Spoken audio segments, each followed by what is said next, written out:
Meus irmãos e minhas irmãs, paz e bem. Nós estamos no primeiro domingo da Quaresma. Nós temos ainda um longo tempo pela frente de preparação. Sabem que a Quaresma, ela é 40 dias sem contar os domingos, porque não são dia de penitência. Desde a tradição antiga, os cristãos nunca fizeram penitência no dia do Senhor. Esse primeiro domingo nós sempre nos encontramos no Evangelho com a narração da Quaresma de Jesus, quando Jesus está por 40 dias no deserto e é tentado. A primeira leitura de hoje, nós temos um texto do livro Deuteronômio. Assim Moisés falou ao povo. É a profissão de fé de Israel. E a fé de Israel, a profissão de fé, não percorre um elenco de dogmas, mas sim faz a memória de Deus na história do seu povo. E começa a falar de Abraão. Meu pai era um arameu errante, que desceu ao Egito com um punhado de gente e ali viveu como estrangeiro. Essa profissão de fé, o povo de Israel deveria fazer quando fosse ao templo para entregar a sua oferta em agradecimento a Deus. Os egípcios nos maltrataram. Clamamos então ao Senhor. O Senhor ouviu a nossa voz e viu a nossa opressão. E o Senhor nos tirou do Egito, conduziu-nos a este lugar. Por isso agora trago os primeiros frutos da terra que tu me deste, Senhor. Depois de colocados os frutos diante do Senhor teu Deus, tu te inclinarás em adoração diante dele. Então vejam uma série de gestos rituais para levar esta oferenda ao Senhor. Uma oferenda que é um reconhecimento pela bondade de Deus que entra na história do seu povo. Um Deus que se reveste de misericórdia. Mas é importante dessa profissão de fé que o povo de Israel vai tomando consciência que Deus é um Deus presente na sua história.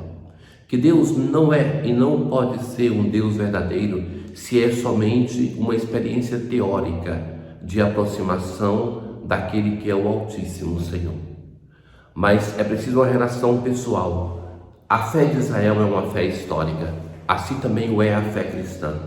Nós não acreditamos somente em um elenco de dogmas, de teoria, mas sim nós acreditamos em um Deus que manifestou o seu amor, a sua misericórdia, entrando de um modo definitivo na história humana e fazendo com que essa história fosse fecunda do amor e da misericórdia de Deus.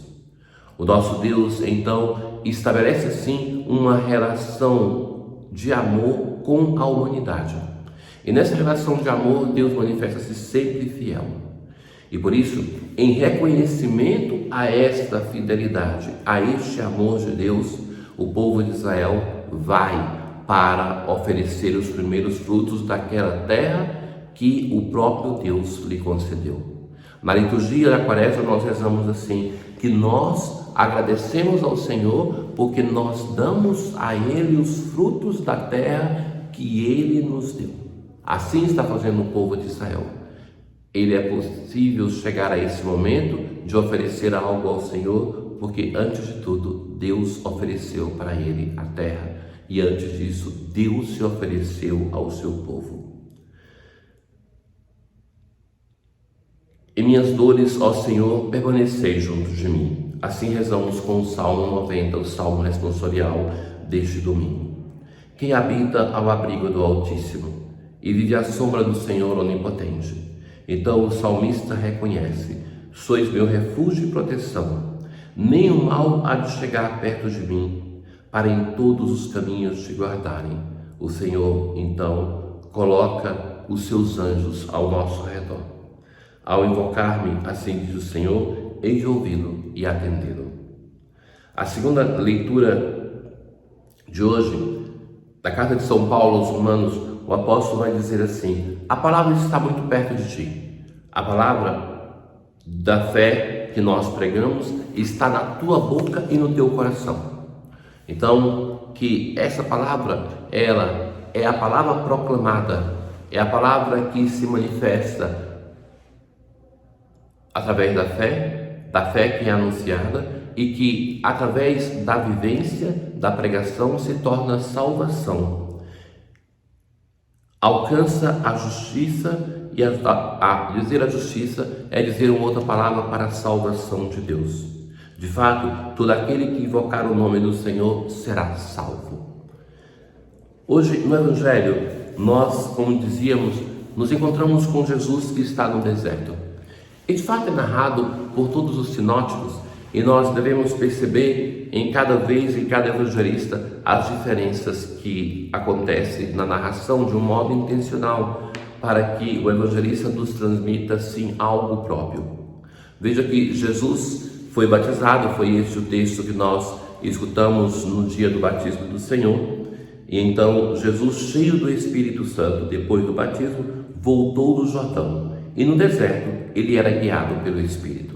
Então, guiado pelo Espírito no deserto.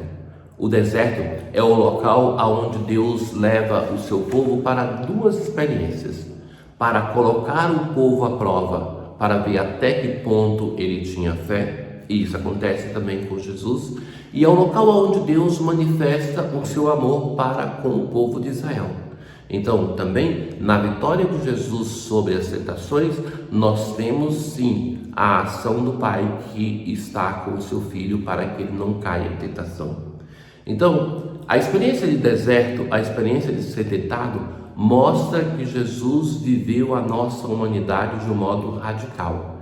Ele não fingiu ser humano, mas viveu a nossa humanidade nessa dimensão que toca a todos nós, que todos nós somos tentados, com uma diferença fundamental, que ele não cai na tentação, ele não peca.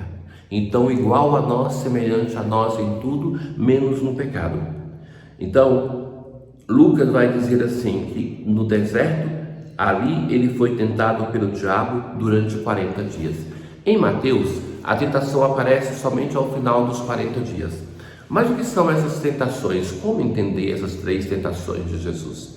Elas são como 3 parábolas daquilo que Jesus vai viver durante toda a sua vida. Não é que ele foi tentado somente por 3 vezes, mas são 3 grandes temas da tentação do povo de Israel no deserto, de Jesus e da nossa tentação também. Então, na primeira tentação, o diabo vai dizer assim: se és o Filho de Deus, manda que essa pedra se mude em pão. Jesus fez muitos milagres, mas esse milagre foi sempre para favorecer outra pessoa. Então, a primeira tentação nos fala da nossa relação com as coisas, mas coloca uma dúvida para Jesus se ele é o Filho de Deus. Então, se você é o Filho de Deus, usa desse teu poder em benefício próprio. Ora, a relação que nós temos com os bens desta terra ou com os nossos talentos muitas vezes é usada em nosso favor. Então é para o nosso prazer e não para servir de doação. Essa é a primeira tentação e Jesus vai responder com uma citação bíblica. E não só de pão vive o homem. A segunda tentação é aquela que fala da nossa relação com as pessoas. Eu te darei todo este poder e toda a glória, porque tudo isso foi entregue a mim e posso dar a quem eu quiser. De fato, o poder pelo poder é uma área de domínio do demônio. Deus não quer o poder, a riqueza pelo poder, somente para o prazer pessoal, para subjugar o irmão. Então, a segunda tentação nos fala da relação com Deus, da relação com o irmão. E a essa tentação, Jesus também responde com a citação bíblica. A terceira tentação é aquela mais terrível, que o pouco está presente nas outras, mas aqui de um modo muito claro. Jesus é levado num lugar mais santo e agora é o demônio que tenta Jesus usando a palavra de Deus até por 2 vezes. Então, é usar as coisas sagradas contra o próprio Deus, romper a relação com Deus usando aquilo que é sacro. Então, Jesus também se defende usando a palavra de Deus. É a palavra de Deus que permeia a batalha em defesa do Filho de Deus. E terminada toda a tentação, o diabo afastou-se de Jesus para retornar no tempo oportuno, que vai ser o momento da cruz. A oração desse domingo, nós assim dizemos: concedei-nos, ó Deus onipotente, que ao longo desta quaresma possamos progredir no conhecimento de Jesus Cristo e corresponder a seu amor por uma vida santa. Que façamos o nosso caminho de conversão um bom domingo. O Senhor esteja convosco, Ele está no meio de nós. Abençoe-vos o Deus Todo-Poderoso, o Pai, o Filho e o Espírito Santo. Paz.